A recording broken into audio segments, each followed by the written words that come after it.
Sjećate se kako sam rekao da hoću da pravim neke kao kratke, interesantne priče i tako dalje koje se dese u toku dana ili skoro, na primjer. Pa dobrodošli u prvo od mnogih jer ste se skoro svi složili s tim da ih bude, evo možete da vidite ovdje i zato bez odlaganja imam nešto pre cool za vas ili što bi Amerikanci rekli wholesome priču koja se skoro desila. Pa i sad ovo. Znate kako ima brdo ljudi kojima se desi nešto loše u životu i onda kažu pa zato što se desilo nešto loše, sad je vreme da se desi nešto dobro, kao balans i to.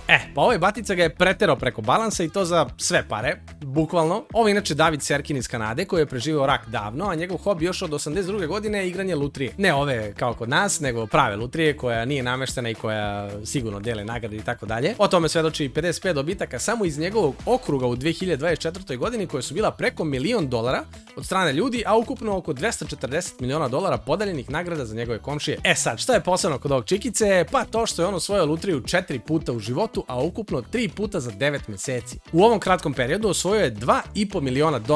Prvi put $500 miliona u avgustu, $1 milion u novembru i $1 milion sad u maju. A pa i sad ovo. On inače nije prvi koji je osvojio lutriju 3 ili više puta u Kanadi i to se već desilo pre par godina kanadskom paru Barbari i Douglasu Finku koji su osvajali 89. godine, 2010. i 2017. Uprkos tome što su osvajali 2 puta prethodno, nisu uzeli ni $100,000 ukupno, dok su u poslednjem pokušaju osvojili $6,1 miliona i to američkih. Sad, ovo nisu inače najveći dobici ikada, ni najveći dobitak od strane jednog čoveka, jer je čovek koji je najviše puta dobio na lutriji bio Stefan Mandel iz Rumunije, koji je tvrdio da je u pitanju čista matematika, a ubo je jackpot 14 puta u životu. S druge strane, čovjek koji je najviše dobio na lutriji je bio gospodin koji izvukao $2,04 milijarde ili ti oko $997,000 kad se oduzmu porezi i tako dalje. Obožavam te poreze, inače da ih pita čovjek šta je platio porez, pojma nema da mu kažu. Sad, šta je inače interesantno kod ovoga? Pa to što u Kaliforniji, lokal u kom ste kupili pobednički tiket takođe ima prava na kintu, a čovjek koji tu radi je uzeo $1 milion.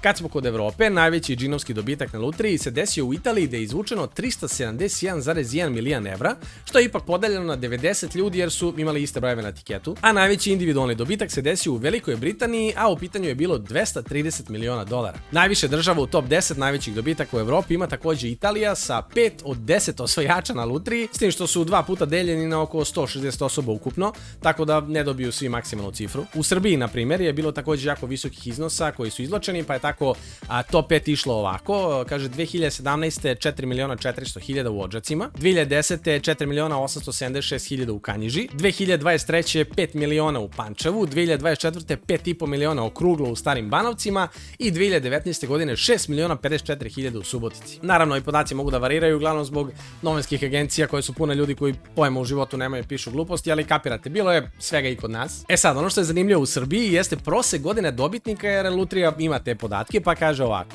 18 do 30 godina 4 sedmice, 31 do 50 godina 33 sedmice, 51 do 70 godina 36 sedmica i 71 i više godina 4 sedmice. Tako da da se obogatite do 30 i to je džoka, posle 30 tek dolazi i vaše vreme.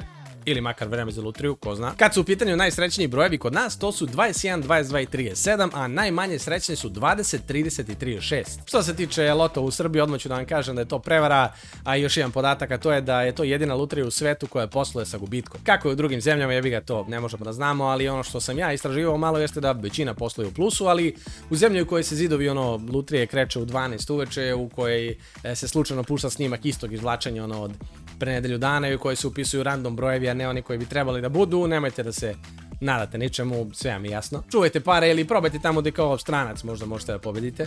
To bi bilo to od mene, imam još sat i 5 minuta do početka blokada. Mi se vidimo i na ulicama, a i ovde u buduće u kratkim klipovima, a i jednom koji ću izbaciti sad za vikend. A vama želim prijatan dan. Živjeli!